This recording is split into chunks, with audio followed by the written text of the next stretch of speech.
আসসালামু আলাইকুম গাইস। আজকে গ্রুপ পর্বের ৩টা ম্যাচ রয়েছে।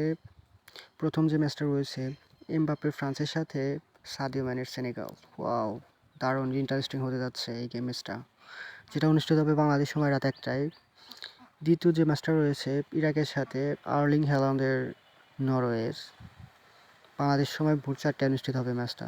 তৃতীয় যে ম্যাচটা রয়েছে বর্তমান চ্যাম্পিয়ন আর্জেন্টিনা ভার্সেস আলজেরিয়া। এটা অনুষ্ঠিত হবে বাংলাদেশ সময় আগামীকাল সকাল ৭টায়। দারুণ একটা খেলা হতে যাচ্ছে আগামীকাল। আমার মতে এমবাপ্পের ফ্রান্স, আর্লিং হ্যালান্ডের নরওয়ে, মেসির আর্জেন্টিনা অনেকে এগিয়ে থাকবে। এরা অ্যাডভান্স পাবে কিছু মহাতারকার জন্য। তারপরেও ওই দলগুলো বাছাই পর্বে ভালো ফাইট করে বিশ্বকাপে সুযোগ করে নিয়েছে। তারাও ছেড়ে কথা বলবে না। ফুটবল অঘটনের খেলা। অঘটন ফুটবলে অস্বাভাবিক কিছু নয়। গত আসরে যেমন সৌদি আরব ২৮ ম্যাচ অপরাজিত থাকা মেসি বাহিনীকে ২-১ গোলে বিধ্বস্ত করেছিল। এবারও সেরকম কিছু হতে পারে।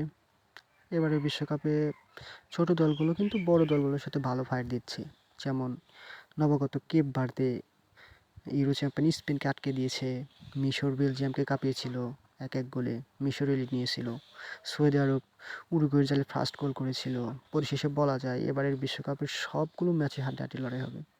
আজকে সবার চোখ থাকবে ফ্রান্স ভার্সেস সেনেগাল এবং আর্জেন্টিনা ভার্সেস আলজেরিয়ার দিকে। কারণ এই ম্যাচ দুটো বেশি ইন্টারেস্টিং হতে যাচ্ছে। সো সবাই খেলা দেখুন আর আজকের ম্যাচগুলো উপভোগ করুন। বিদায় সবাইকে। আসসালামু আলাইকুম।